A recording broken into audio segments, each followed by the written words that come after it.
நேத்து சாயங்காலம் exit போலோட results எல்லாம் வர ஆரம்பிச்சிருச்சு.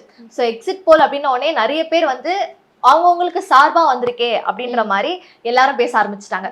இப்போ டிஎம்கேக்கு சார்பா அவங்க எல்லாம் நல்லா பேச ஆரம்பிச்சிட்டாங்க. ஏடிஎம்கே சார்பா அவங்க தான் கரெக்டா பேசிருக்காங்க. டிவிக்கே ஒண்ணுதான் வந்துச்சு, ஆனா அதுக்கும் வந்து அடிச்சு தூக்கி அவங்களுக்கு ஆதரவாக எந்த நிறுவனம் சொல்லியிருக்கோ அதை தூக்கி பிடிச்சிட்டு பாருங்க, இதுதான் உண்மை, இவங்கதான் நேர்மை, இவங்கதான் ஹானஸ்ட்ன்ற மாதிரி பேசுறாங்க. யாருக்கு எதிராக நடந்துச்சு அவங்க எல்லாம் பாருங்க, இவங்க வந்து ஏதோ சதி திட்டம் பண்ணிருக்காங்க, காசு கொடுத்து பண்ணிருக்காங்கன்ற மாதிரி மூலாமொழிக்கு பேச ஆரம்பிச்சிட்டாங்க. நேற்று ஈவினிங்ல இருந்தே ரொம்ப பதட்டமான ஒரு விஷயமா தான் போயிட்டு இருந்துச்சு. ஏன்னா எல்லாரும் வெயிட் பண்ணிட்டு இருந்த ஒரு விஷயம். சோ யார் யாரு என்னென்ன பண்ணிருக்கா அப்படின்றத நம்ம விரிவா பார்க்கலாம். முன்னாடி என்னன்னா, இப்ப 2026 ஆட்சி அமைக்க போவது யார், விஜயா இல்ல ஸ்டாலின் அவர்களா எடப்பாடி அவர்களான்னு சொல்லி பாத்துடலாம். அதுக்கு முன்னாடி எக்ஸிட் போல்னா என்ன ஒரு பேசிக்கான ஒரு விஷயம் வந்து மக்களுக்கு. எக்ஸிட் போல் அப்படின்ற ஒரு விஷயம் வந்து நார்மலா எலெக்ஷனுக்கு முன்னாடி ஒரு விஷயம் நடக்கும். அது வந்து யாருக்கு நீங்க ஓட்டு போட போறீங்க அந்த மாதிரி கருத்து கணிப்பு வந்து பதிவு பண்ணுவாங்க. ஒபினியன் போல். அது ஒபினியன் போல். ஓகே. ஸோ இப்போ வந்து பார்த்தீங்கன்னா எக்ஸிட் போல்ன்றது வந்து டோட்டலாக எல்லா மாவட்டத்துலையுமே வந்து அந்த எலெக்ஷன் முடிஞ்ச பிறகு அந்த 6 மணிக்கு அப்புறம் அரை மணி நேரம் கழிச்சு தான் அவங்களோட கருத்து கணிப்பு வந்து பதிவு பண்ணணும். ஸோ அதை வச்சு யாரு எந்த வேட்பாளரோ எந்த கட்சி வந்து அதிகமான இது சீட்டு பிடிக்க போறாங்க அப்படின்ற மாதிரி சொல்ல போறாங்க. ஸோ இதுல வந்து மெத்தடாலஜி அப்படின்ற மாதிரியும் சொல்றாங்க. எந்த மாதிரி மெத்தடாலஜில இவங்க ஃபாலோ பண்றாங்க. ஃபார் எக்ஸாம்பிள் இப்பெல்லாம் எந்த நிலைமைக்கு ஆயிடுச்சு அப்படின்னு பாத்தீங்கன்னா, எந்த சேனல்ல பார்த்தாலுமே இப்ப நீங்களே பாக்குறீங்கல்ல, இப்ப நார்மலா ஏதாவது நியூஸ் சேனல்ல பாக்குறோம், இவங்களுக்கு சார்பா தாண்டா பேசுவாங்க, நம்மளுக்கே தெரிஞ்சிடும். ஆமா, இவங்களுக்கு சார்பா இவங்களை அடிக்கிற மாதிரி ஏதாவது பேசணுமா அந்த சேனல்ல பாருங்க. ஸோ இந்த பாலிமரா இந்த சேனல் அந்த மாதிரி வந்து நம்ம வந்து ஒரு ஸ்பெசிபிக்கா காமன் ஜெண்டர்ல எந்த ஒரு நியூஸ் சேனல் எந்த பார்ட்டிக்கு எந்த சேனல் வந்து வேலை செய்யறாங்க அப்படின்னு நம்மளுக்கு பார்த்தாலே தெரியும். அந்த மாதிரி இருக்கு. ஸோ அதை பத்தி நம்ம பெருசாவும் சொல்ல முடியாது. ஸோ இந்த எக்ஸிட் போல்ல ஒரு 8 நிறுவனம் வந்து பண்ணிருக்காங்க. ஆமா, பார்த்தோம்னா மொத்தம் 8ல 5 நிறுவனம் கிட்ட டிஎம்கே தான் பெரும்பான்மையான சீட்டு பிடிச்சு ஆட்சி பிடிக்க போகுதுன்னு சொல்லியிருக்காங்க. எல்லாருமே பாத்தீங்கன்னா 145ல இருந்து 160, 125ல இருந்து 140. ஸோ அந்த 120க்கு குறையில எங்குமே எல்லாருமே வந்து டிஎம்கே இந்த மாதிரி சொல்லியிருக்காங்க. 2 நிறுவனங்கள் CNN News 18 அதுக்கப்புறம் டைம்ஸ் நவ், இவங்க 2 பேர் மட்டும் ஏடிஎம்கே ஆட்சிக்கு வரும். அதுவும் பெரும்பான்மையான வாக்குகள் 114ல இருந்து 128ல இருந்து 120ல இருந்து 140 வரையுமே அவங்க சீட்டு பிடிக்க வாய்ப்பு இருக்குன்ற மாதிரி அதிகமா காமிச்சிருக்காங்க. மெஜாரிட்டியான சீட்டுகளை வந்து ஏடிஎம்கே தான் இந்த வாட்டி பிடிக்கும்னு சொல்லி இந்த 2 நிறுவனங்கள் டைம்ஸ் நவ் அப்புறம் CNN News 18. இப்ப சர்ப்ரைஸ் என்னன்னு பார்த்தோன்னா, தமிழக வெற்றி கழகம் அவர் யாருமே எதிர்பார்க்காத விதமா India Today, Axis My India 98ல இருந்து 120 வரையும் அவங்க சீட்டு பிடிப்பாங்க. பெரும்பான்மையான வாக்குகள் வித்தியாசத்துல அவங்க தான் வந்து இப்ப சிஎம் ஆகப்போறாரு விஜய்னு சொல்லியிருக்காங்க. அலப்பறையை பாத்தீங்களா நேத்துல இருந்து பிடிச்சிட்டுதான் வந்து அவள் தான் நம்ம அண்ணன் வந்து ஜெயிக்க போறாருன்னு நிறைய பேர் வந்து கூவிட்டு இருக்காங்க. சோ அதெல்லாம் என்னதான் இருந்தாலுமே அது ஒரு கருத்து கணிப்பு தான். அந்த ரிசல்ட்னு வரும்போது தான் தெரியும் யாரு என்ன பண்ணிருக்காங்க அப்படின்றதும் தெரியும். இல்ல இருந்தாலும் இந்த கணக்கு பாருங்களேன், 98ல இருந்து 120 வரையுமே மத்த நிறுவனங்களா பார்க்கும்போது விஜய்க்கு எவ்வளவு ரொம்ப கம்மிங்க. எல்லாருமே 8 to 10, 16 to 20 இப்படிதான் அவ்வளவுதான் கொடுத்திருக்காங்க. இவங்க சம்பந்தமே இல்லாம 98ல இருந்து 120 ஆக்சிஸ் மை இந்தியா. அப்ப அவங்கள பொறுத்த வரையும் என்ன எல்லாருமே வந்து இப்படி கொடுத்துட்டா என்ன பத்தி எல்லாருமே பேசணும்ல, நான் ஒரு வித்தியாசமா தெரியணும்ல, ஓட்டு வீடு அதிகமா, அப்பதான் எல்லாருமே என்ன பத்தி பேசுவோம். ஈவன் நம்மளே இன்னைக்கு உட்காந்துட்டு ஆக்சிஸ் மை இந்தியான்னு பேசுறோம். பெரிய பெரிய டிபேட் சேனல், இங்கிலீஷ் சேனல் வந்து எல்லாருமே வந்து இந்த நிறுவனத்தை பத்தி தான் பேசுறாங்க. இது அவங்க வந்து ஒரு அட்வர்டைஸ்மெண்டா யூஸ் பண்ணிக்கிறாங்களா தெரியல. டிவிக்கு அவங்களுக்கு எப்படின்னா 5 வருஷத்துக்கு ஒரு தடவை வேலை வருதா, அதனால வந்து மேபி இருக்கலாம், ப்ரோமோட் பண்ணிக்கிறாங்க கட்சி வச்சு. ஆனா இந்த இடத்துலயுமே வந்து இதை வந்து அவங்க எப்படி எடுக்கிறாங்க அப்படின்ற ஒரு பாயிண்ட் இருக்கு. எல்லாருக்குமே ஒரு கேள்வி இருக்கும். சார் இந்த 8 நிறுவனம் இருக்காங்க, அவங்களோட பாயிண்ட் ஆஃப் வியூஸ் எல்லாம் போட்டாச்சு, இந்த மாதிரிலாம் கேட்டிருக்காங்க. ஆக்சுவலா அந்த ப்ரொசீஜரை எப்படி பண்ணாங்க இப்ப வரைக்குமே நமக்கு அது பெருசா எந்த நிறுவனமும் வந்து அபிஷியலா அவங்க வெளியே சொல்ல மாட்டாங்க இந்த வகையில தான் நடத்தணும், இங்கெல்லாம் சர்வே நடத்தணும்னு சொல்லி. ஆனா அது ஒரு கருத்து கணிப்பு. சில நிறுவனங்கள் தொடர்ந்து கொடுத்த கருத்து கணிப்பு படி தேர்தலாம் நடந்திருக்கு, நடக்காமலேயும் போயிருக்கு. ஆனா இந்த தாவேக்காவினர் பண்றாங்க பாருங்க, இந்த ஆக்சிஸ் மை இந்தியா வச்சுட்டு அப்படியே எடுத்து நீங்க ட்விட்டர்ல போய் பாருங்களேன், ஃபுல்லா இவங்க தான் நேர்மையான இதுதான் அப்படியே பழிக்க போகுது பாருங்க, இவங்க என்ன குறைச்சு போட்டுருக்காங்க, இதை விட அதிகமா எங்க ஜெயிக்க போறாரு பாருங்க அப்படின்ற மாதிரி சொல்றாங்க. அவங்களுக்கு என்ன வந்து தாவேக்காவினர் பொறுத்தவரை ஏமாற்றம் வந்து ஈஸியா அடைஞ்சிருவாங்க. இப்ப ஒரு ஹைப்ல இருக்காங்க, எங்க அண்ணன் தான்ன்ற மாதிரி இருக்காங்க, ஒரு நம்பிக்கையா ஐயோ இப்படிலாம் உண்மையெல்லாம் பேசப்படுது, எப்படிதான் எங்க அண்ணன் ஜெயிச்சணுன்ற மாதிரி இருந்தாங்க. இவங்க இந்த மாதிரி ஒரு எக்ஸிட் போல கொடுத்ததுமே அப்ப கண்டிப்பா யாரோ ஒருத்தராது நம்மளுக்கு ஒரு சொல்றாங்களா அப்படின்ற மாதிரி இருக்காங்க. ஆனா எலெக்ஷன் ரிசல்ட் அப்படியே இதுக்கு தலைகீழாக இருந்துச்சுன்னா அப்ப என்ன பண்ணுவாங்க, அப்படியே மனம் முடிஞ்சு. அப்படி சொல்லாதீங்க, தலைகீழாக இருந்துச்சுன்னா அப்ப என்ன போடுவாங்க யோசிச்சு பாருங்க. ஆல்ரெடி 5 சீட் வந்து டிஎம்கே ஜெயிக்க போறாங்கன்னு சொல்லிட்டு போட்டிருக்காங்கல்ல. அப்ப தலைகீழா இருந்துச்சுன்னா அப்ப டிவிக்கு ஆமா அதெல்லாம் ஓகே. கடைசியா இன்னொரு ஒரு கட்சி ஒண்ணு இருந்தது. அதெல்லாம் அந்த நிலைமை என்ன ஆச்சு? என்டிகே பத்தி இப்ப தனியா பேசணும் போல. அதாவது இவரு விஜய் பேசுவார்ல, களத்திலே இல்லாதவங்க பத்திலாம் எதுக்குங்க பேசிட்டோன்ற மாதிரி அப்படியே வந்து இந்த எக்ஸிட் போல் நிறுவனங்கள்லாம் அப்படி தள்ளிட்டாங்களா என்டிகேன்னு தெரியல. ஆனா இப்ப நம்ம இன்னொரு விஷயம் பேசியிருந்தோம். தாவேக ரசிகர்களுக்கு ஒரு உண்மையை வந்து நம்ம சொல்ல வேண்டிய டைம் இது. இப்ப இந்த எக்ஸிட் போல் நடத்திருக்காங்களா ஆக்சிஸ் மை இந்தியா, அவங்களோட கருத்து கணிப்போட ஹிஸ்டரி எடுத்து பார்த்தோம்னா 2016 தேர்தலில் இவங்க இதே மாதிரி எக்ஸிட் போல் கொடுத்தாங்க பார்லிமெண்ட் எலெக்ஷன். அந்த வீடியோ நீங்க பாத்துருப்பீங்க. பிரதீப் குப்தா எப்படி எழுதிருப்பாரு, ஒரு நேஷனல் மீடியால உட்காந்துட்டு லைவ்ல உட்காந்துட்டு இப்படி தேம்பி தேம்பி கண்ணு மூடிட்டு அழுகுறாரு. அழுதுக்கு காரணம் என்ன? காரணம் என்னன்னா தவறான கருத்து கணிப்பு, என்னோட ப்ரெடிக்ஷன் தப்பா போயிடுச்சுன்னு சொல்லிட்டு அழுத ஒரு நபர் தான் பிரதீப் குப்தா. இன்னைக்கும் நீங்க இன்டர்நெட்ல போய் சர்ச் பண்ணீங்கன்னா அந்த வீடியோ உங்களுக்கு கிடைக்கும். அதாவது அந்த பார்லிமெண்ட் எலெக்ஷன்ல ஒரு 400 சீட்டு கிட்ட பிஜேபி கன்ஃபார்ம் வின் ஆயிடும் அப்படின்னு சொல்லிட்டு இவங்க ஹைப் ஏத்தி விட்டு எலெக்ஷன் ரிசல்ட் அன்னைக்கு ஒரு 240 கிட்ட தான் வந்து பிஜேபி வந்து சீட்டே பிடிச்சாங்க கூட்டணியோட. அதனால அவர் அழுக ஆரம்பிச்சிட்டாரு.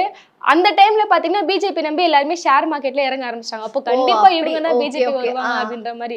இப்போ பாத்தீங்கன்னா இதே வேலையை வந்து இப்ப தமிழ்நாட்டுல இப்ப என்ன ஒரு டவுட்னா, இப்ப அந்த நியூஸ் சேனல் மட்டும் ஒரு சில பேர் பாக்குறவங்க இருப்பாங்கல்ல. சோ அப்படி பார்த்து அப்ப இவர் தான் ஜெயிப்பாரு அப்படின்ற ஒரு அதுலதான் மேபி வந்து நீங்க சொன்ன மாதிரி டிவிக்கு ஆட்கள்லாம் வந்து அவ்வளவுதான் எங்க அண்ணன் தான் ஜெயிப்பாரு அப்படின்ற அதே மாதிரிதான் இப்ப அவர் சொல்லி இந்த பிரதீப் குப்தா அதே நிறுவனம் தான் மீண்டும் டிவிக்கே. அப்ப அவங்க சொன்ன கருத்து கணிப்பு ஆல்ரெடி எப்படி இருக்குன்னு பாருங்க. இது மட்டும் இல்லாம சட்டமன்ற தேர்தலையும் இதே மாதிரி தவறான கருத்து கணிப்பு தான் கொடுத்திருந்தாங்க. இப்ப இவங்க வந்து ட்ரெண்ட் ஆகணும், நான் வந்து பேச்சு பொருளா உள்ளாகணும்னு சொல்லி இந்த மாதிரி ஒரு கருத்து கணிப்பு கொடுத்து டிவிக்கு ரசிகர் மத்தியில பெருசா இவங்க பேசப்படுறாங்க. நாளைக்கு இவங்க தேர்தல் இந்த மாதிரி வெற்றி பெறவில்லை என்றால் இவங்களோட மனநிலை என்னவா இருக்கும்? அதனால நம்ம சொல்றோம், நீங்க நம்புற நீங்க நம்புற கருத்து கணிப்புலாம் வந்து அவ்வளவு அக்யூரேட்டா கிடையாது. அது எக்ஸிட் போல் எக்ஸாக்ட் போல்லாம் கிடையாது. அதனால நீங்க அதை நம்பி பெருசா ஏமாந்து போயிடாதீங்கன்னு சொல்றோம். கரெக்ட். ஏன்னா ஆல்ரெடி ஃபர்ஸ்ட் நம்ம சொல்லிட்டு இருந்த மாதிரி அவங்களோட மெத்தடாலஜி எப்படின்னே நமக்கு தெரியல. ஃபார் எக்ஸாம்பிள் இப்ப நான் வெறும் ஒரு 10 பேர்கிட்ட மட்டும் கேட்டு அந்த 10 பேருமே வந்து இப்போ ஒரு 8 பேர் வந்து அந்த டிவி கேக் தான் நான் சொல்றேன், ஒரு 2 பேர் வந்து நான் டிஎம் கேக் சொல்றேன் அப்படின்னு பார்த்தா அவங்களோட பர்சன்டேஜ் எப்படி வரும்னா 10ல 8 பேர் வந்து டிவி கேக் தான் சப்போர்ட் பண்ணிருக்காங்க அப்படின்ற மாதிரி சொல்லிடுவாங்க. அப்போ சோ அவங்க எந்த விதத்துல அவங்க எடுத்திருக்காங்க அப்படின்றது முக்கியம். ஃபர்ஸ்ட் ஆஃப் ஆல் வந்து இப்போ சோஷியல் மீடியா நிறைய இடத்துல பாக்குறோம் பாத்தீங்களா, யூடியூப்லயும் கீழே வந்து ஒரு போல் மாதிரி வச்சிருக்காங்க. ஏதாவது ஒன்று பாத்தீங்கன்னா டிஎம் கேக் நீங்க ஓட்டு போடுவீங்களா, ஏடிஎம் கேக் ஓட்டு போடுவீங்களா அப்படின்ற மாதிரி போடும். சோ அதுல பாக்கும்போது டிவி கேக்கும் ஆப்வியஸா அதிகமா வரும். ஆஸ் நம்ம ஆல்ரெடி நம்ம சொன்ன மாதிரி டெக்னாலஜி வைஸ் அவங்க ரொம்ப டெவலப். அப்படிதான் ரீல்ஸ் போறா, டே வாங்க நம்ம வெயிட் இன்டர்நெட்ல காட்டுவோம், இன்டர்நெட் எலெக்ஷன் நடத்தலாம் வாங்க, அப்படி எல்லாம் பேசிட்டு போல் நடத்திட்டு இருக்காங்க. அந்த மாதிரி இருக்கு. சோ இப்போ நம்ம நேரடியா பேசும்போது பாத்தீங்க அப்படின்னா அதுவும் எந்த மாதிரி எடுக்கிறாங்க அப்படின்றத பொறுத்து. அதை நான் ஆல்ரெடி சொன்ன மாதிரி ஒரு 10 பேரோ 15 பேர்கிட்ட மட்டும் கேட்டு அதை வச்சு அவங்க ஒப்பீனியன் சொன்னாங்கன்னா அது பண்ண முடியாது. சோ இது ஜஸ்ட் ஒரு கெஸ் மாதிரி தான். இது ஒரு டைரக்ஷன் நம்மளுக்கு காட்டுது, இந்த வகையில இருக்கிறதா ஒரு டைரக்ஷன் காட்டுது.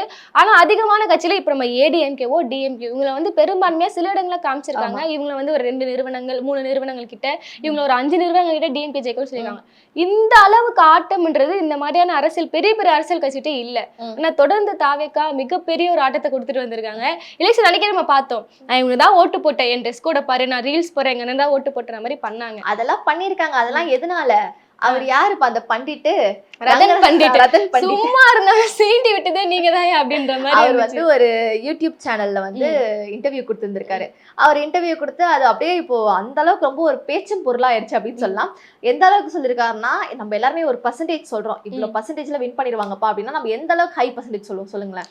இல்ல எனக்கு தெரியல, டிவிக்கே பொறுத்து எனக்கு தெரியல. அவங்க நார்மலா வந்து நம்ம ஒரு பர்சன்டேஜ் சொல்றோம்னா 100 out of 100 அப்படிதான் சொல்லுவோம், இல்ல மேக்ஸிமம் 1000 சொல்லுவோம். இவர் சொல்லிருக்காரு 5001%. 5001%. அது வந்து நியூமெரிக்கலி ஏதாவது அவங்களுக்கு முக்கியமான நம்பரா இருக்கும். 5001% கன்ஃபார்மா வந்து டிவிக்கே தான் ஜெயிக்க போகுது. அது மட்டும் இல்லாம இப்ப அது ஒரு சொன்ன விஷயம் தான் எனக்கு வந்து செம ஷாக்கிங்கா இருந்தது, ஒரு பக்கம் சிரிப்பாவும் இருந்தது. சோ ஆஸ்ட்ராலஜின்ற ஒரு விஷயம் வந்து எப்படி சொல்றாங்க, நிறைய படிக்கிறாங்க ஒரு பக்கம். சோ இந்த சூரியன் வந்து இங்க வந்தாலும் இந்த கட்டம் அப்படி வந்தா அந்த ரேஷியோ வைஸ் இவங்க தான் பண்ணுவாங்க அப்படின்ற மாதிரி சொல்றாங்க.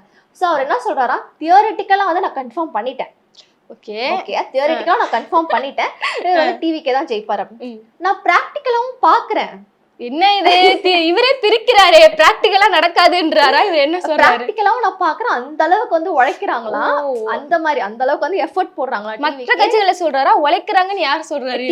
டிவிக்கு விஜய் உழைக்கிறாரா? டிவிக்கே உழைக்குது, விஜய் உழைக்கிறாரான்னு ஒரு கேள்வி. அந்த அளவுக்கு வந்து இறங்கி இருக்காங்களா, அதனால வந்து கன்ஃபார்மா டிவிக்கே தான் ஜெயிக்கும் அப்படின்ற ஒரு சர்காஸ்டிக்கா சொல்லிருக்காரா?